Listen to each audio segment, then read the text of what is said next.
Bismillahirrahmanirrahim. Assalamu alaikum students. I hope you all are fine and taking advantage of these online classes at your home. We are trying to fulfill the loss that we are facing these days due to lockdown, and I hope our efforts will be fruitful for both of us.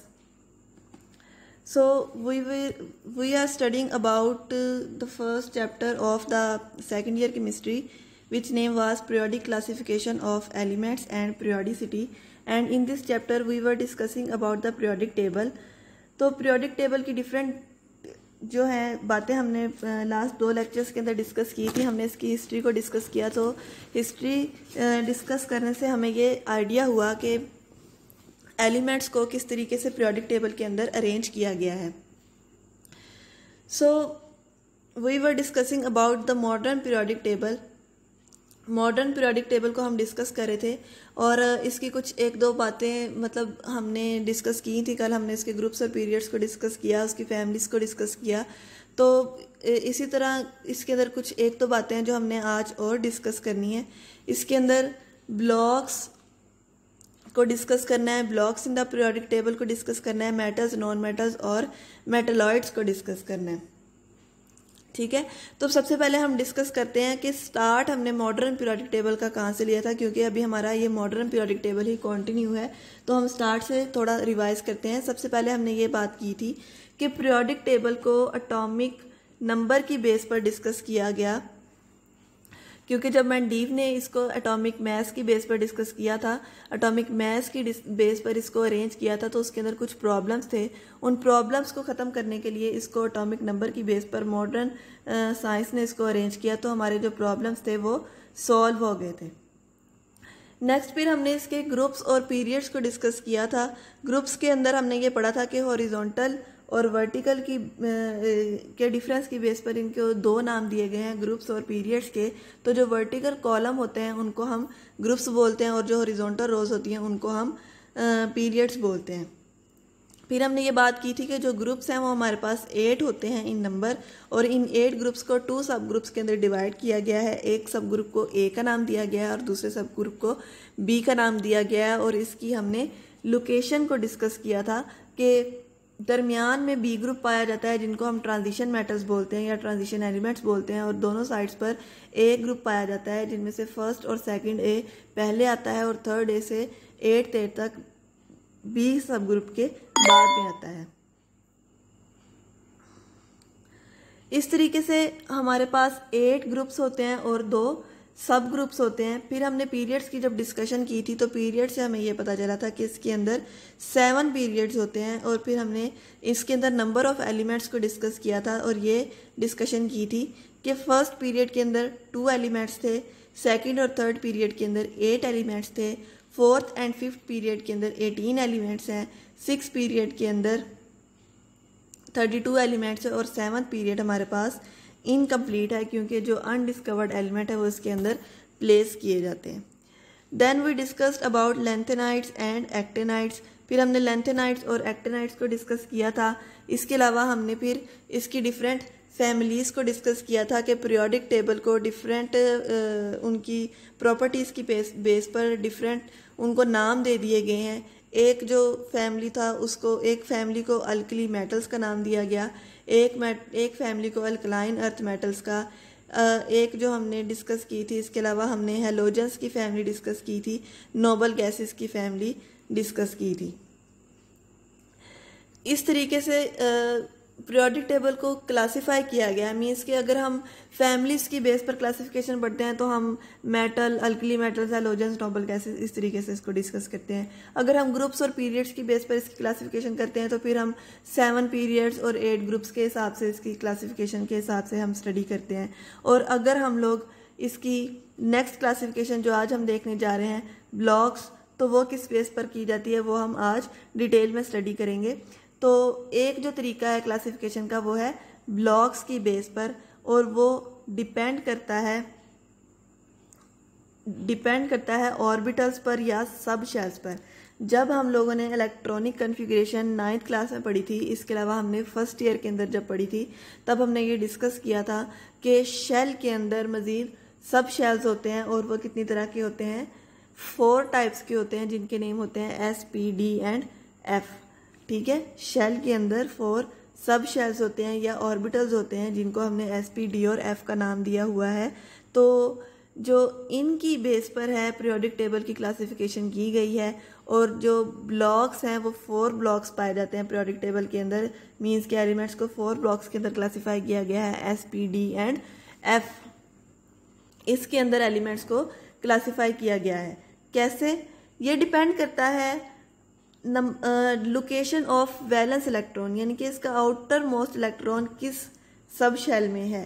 ठीक है, location of valence electron, valence का मतलब होता है in the last shell, या last वाला या सबसे बाहर वाला जो इलेक्ट्रॉन है वो किस सब शेल के अंदर प्रेजेंट है। ठीक है, फॉर एग्जांपल अगर वैलेंस शेल प्रेजेंट है हमारा एस सब शेल के अंदर, तो वो एलिमेंट किस ब्लॉक में होगा? एस ब्लॉक के अंदर होगा। अगर वो पी सब शेल के अंदर है तो वो पी ब्लॉक के अंदर होगा। अगर valence electron d sub shell के अंदर है तो वो डी ब्लॉक का पार्ट होगा, और अगर वो एफ सब शेल में है तो वो एफ ब्लॉक का पार्ट होगा। इस तरीके से एलिमेंट्स को क्लासिफाई किया गया है कि डिपेंड करता है कि उसका वैलेंस जो इलेक्ट्रॉन है वो किस सब शेल के अंदर है। ठीक है, अब देखें फॉर एग्जांपल सोडियम की अगर हम बात करते हैं, उसके अंदर 11 इलेक्ट्रॉन है, तो उसका जो 11 वाला इलेक्ट्रॉन है वो चेक किया जाएगा कि वो किस सब शेल के अंदर है। ठीक है, अगर वो एस सब शेल के अंदर है तो उसको एस वाले साइड्स पर रख दिया जाता है। ठीक है, तो इस बेस पर पीरियोडिक टेबल के अंदर 4 ब्लॉक्स हैं, S block, P block, D block and F block. ठीक है, एस ब्लॉक के अंदर वो एलिमेंट्स हैं जिसके valence shell s sub shell में है, पी ब्लॉक के अंदर वो एलिमेंट है जिसके valence shell p sub shell में है, डी ब्लॉक के अंदर वो एलिमेंट है जिनके valence shell d sub shell में है। इसी तरह एफ ब्लॉक के अंदर वो एलिमेंट है जिनके valence valence electron f sub shell के अंदर है।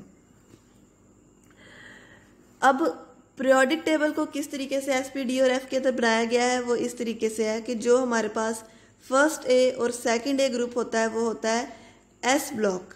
ठीक है, फर्स्ट ए और सेकंड ए के अंदर जितने एलिमेंट्स हैं उनके outermost electron s sub shell के अंदर होते हैं, इसलिए वो एस ब्लॉक कहलाते हैं। ठीक है, इसके अलावा थर्ड ए से लेके 8A तक जितने एलिमेंट्स हैं उनका आउटर मोस्ट इलेक्ट्रॉन या वैलेंस इलेक्ट्रॉन पाया जाता है पी सब शेल के अंदर, इसलिए 8A से थर्ड ए से लेके 8A तक क्या कहलाता है? वो पी ब्लॉक कहलाता है। जो बी सब ग्रुप है जो दरमियान में पाया जाता है ट्रांजिशन एलिमेंट्स वाला, इनका आउटर मोस्ट इलेक्ट्रॉन पाया जाता है डी ब्लॉक के अंदर, डी सब शेल के अंदर, तो इसको हम लोग डी ब्लॉक बोलते हैं। नेक्स्ट हमने लेंथेनाइड्स और एक्टिनाइड्स को डिस्कस किया था।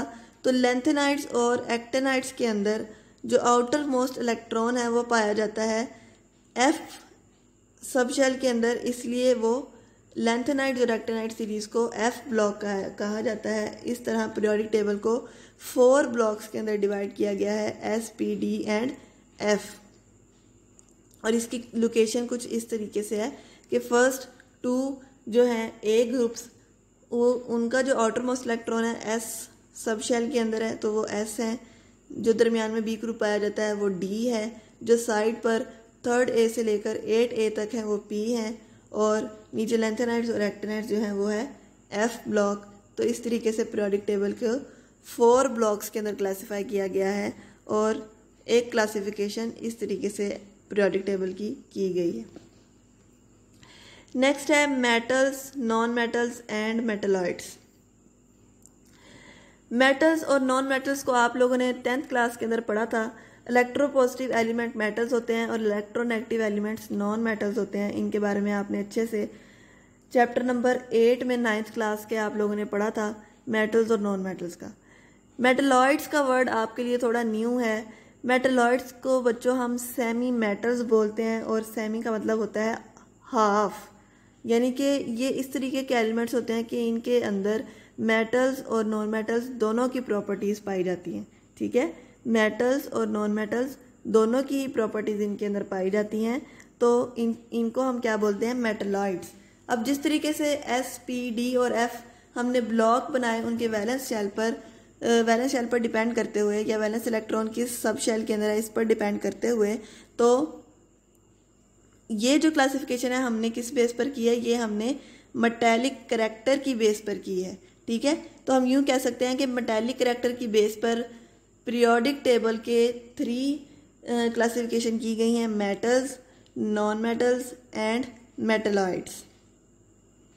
ओके, अब जिस तरह हमने ब्लॉक के अंदर डिस्कस किया था कि कौन कौन से ब्लॉक्स जो हैं, कौन कौन से ब्लॉक के अंदर कौन कौन से ग्रुप पाए जाते हैं या कौन कौन से पीरियड्स पाए जाते हैं, तो इस तरह मेटल्स के अंदर है कि मेटल्स में लेफ्ट हैंड साइड पर जितने एलिमेंट्स हैं वो सारे के सारे मेटल्स हैं, सेंटर के अंदर जितने एलिमेंट्स हैं वो सारे के सारे मेटल्स हैं, और बॉटम ऑफ पीरियोडिक टेबल यानी कि लेंथेनाइड्स और एक्टिनाइड्स जो हैं बॉटम पर, वो भी हमारे पास मेटल्स हैं, ठीक है।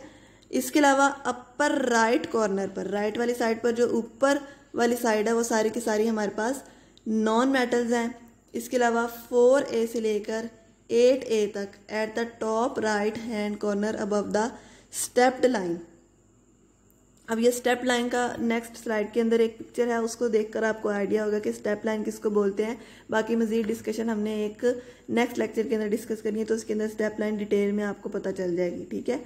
तो अपर राइट कॉर्नर वाले 4A से लेके 8A के अंदर जो स्टेप लाइन से ऊपर वाले एलिमेंट्स हैं राइट हैंड कॉर्नर के ऊपर, वो सारे के सारे हमारे पास नॉन मेटल्स हैं, ठीक है।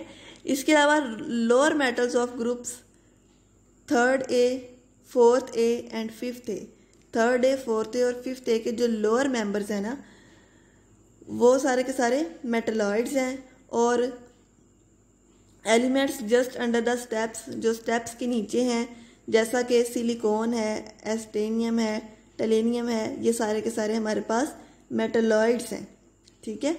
तो इस तरीके से एलिमेंट्स को मेटल, नॉन मेटल और मेटलॉइड्स के अंदर डिवाइड किया गया है। नेक्स्ट इस फिगर से, इसके अलावा एक बात आपको बताने वाली रह गई कि सारे के सारे, इसके अलावा जौन से हमने एलिमेंट्स मैंने आपके साथ अभी डिस्कस किए हैं, उसके अलावा जो एलिमेंट्स रह गए हैं, हाँ, वो सारे के सारे हाइड्रोजन को छोड़ के हमारे पास होते हैं मेटल्स, ठीक है। जो मैंने आपके साथ डिस्कस किए, उसके अलावा जो रह गए हैं हाइड्रोजन को छोड़ के, वो सारे के सारे हमारे पास मेटल्स होते हैं। हाइड्रोजन बेटा मेटल, नॉन मेटल, मेटलॉइड्स के केस से एक एक्सेप्शनल केस है। तो इस चैप्टर का जो लास्ट लेक्चर है वो हाइड्रोजन पर ही है, तो उसके अंदर मज़ीद आपको डिटेल में बताया जाएगा कि हाइड्रोजन की क्या स्टेट है, वो मेटल है, नॉन मेटल है, मेटलॉइड है, या फिर वो क्या चीज़ है, वो इन तीनों में से है भी या नहीं। तो हाइड्रोजन के अलावा जो एलिमेंट्स डिस्कस करने वाले रह गए वो सारे के सारे मेटल्स होते हैं, ठीक है। तो इस डिस्कशन से ये तो हमें आइडिया हो गया है कि ज़्यादातर एलिमेंट्स पीरियोडिक टेबल के अंदर क्या हैं, मेटल्स हैं, ठीक है। तो इस फिगर से आप आइडिया लगा सकते हैं, जो रेड कलर के एलिमेंट्स हैं वो सारे के सारे मेटल्स हैं, जो येलो है वो सारे के सारे मेटलॉइड्स हैं, और जो ब्लू हैं वो सारे के सारे नॉन मेटल्स हैं, ठीक है। अब इसके अंदर एक जो लाइन है वो डार्क कलर से, मतलब ब्लैक डार्क कलर से प्रोमिनेंट की है मैंने बच्चे, वो होती है स्टेप लाइन, ठीक है। तो हमने ये डिस्कशन की थी कि स्टेप लाइन के टॉप राइट कॉर्नर के जो अबव वाले एलिमेंट्स हैं 4th A, 5th से लेकर 8th A के अंदर, वो सारे के सारे क्या होते हैं, नॉन मेटल्स होते हैं, जबकि स्टेप लाइन के नीचे कुछ एक दो एलिमेंट्स जो से हैं वो हैं मेटलॉइड्स हमारे पास, ठीक है। तो यहाँ से आपको स्टेप लाइन का आइडिया हो रहा है कि स्टेप लाइन इसको हम क्यों बोलते हैं, ठीक है। इस तरीके से एलिमेंट्स को क्लासिफाई किया गया है। अब तक हमने पीरियोडिक टेबल के अंदर एलिमेंट्स की 4 क्लासिफिकेशन पढ़ी हैं। एक तो हमने ग्रुप्स और पीरियड्स वाली बेस पर पढ़ी, यानी कि हॉरिजॉन्टल और वर्टिकल कॉलम के हिसाब से एलिमेंट्स को क्लासिफाई किया गया है। सेकंड क्लासिफिकेशन हमने उनकी प्रॉपर्टीज़ की बेस पर जो फैमिलीज़ बना दी थी वो पढ़ी थी। तो डिफरेंट ग्रुप्स को डिफरेंट फैमिलीज़ का नेम देकर उसकी क्लासिफिकेशन की गई है। थर्ड हमने उसकी जो ब्लॉक्स डिस्कस किए थे, तो उन ब्लॉक्स की बेस पर एलिमेंट्स को 4 ब्लॉक्स के अंदर डिवाइड किया गया, S, P, D और F। और वो जो ब्लॉक्स थे वो हमने किस बेस पर बनाए कि उनका वैलेंस इलेक्ट्रॉन किस सब शेल के अंदर पाया जाता है, इस बेस पर हमने बनाए, ठीक है। तो जो लास्ट क्लासिफिकेशन हमने की है वो मेटालिक करैक्टर की बेस पर एलिमेंट्स की क्लासिफिकेशन की है। तो उस बेस पर 3 तरह के एलिमेंट्स बताए गए, metal, non metal and metalloids. तो बेटा इस तरह साइंटिस्ट ने हमारी स्टडी को बहुत इजी कर दिया कि हम एलिमेंट्स को कैसे क्लासिफाई कर सकते हैं, हम एलिमेंट्स को कैसे स्टडी को हम इजी कर सकते हैं। ठीक है, जब हमें साइंटिस्ट ने बता दिया, अगर हम इनको किसी तरतीब से अरेंज ना करते, इनको पीरियोडिक टेबल के अंदर प्लेस ना करते, तो ये हमारे लिए बहुत मुश्किल हो जाना था आइडेंटिफाई करना, स्टडी करना या याद रखना। अब देखें, अगर हम मेटल नॉन मेटल करैक्टर को ही देख रहे हैं तो मेटल सारी की सारी एक साइड पर हैं।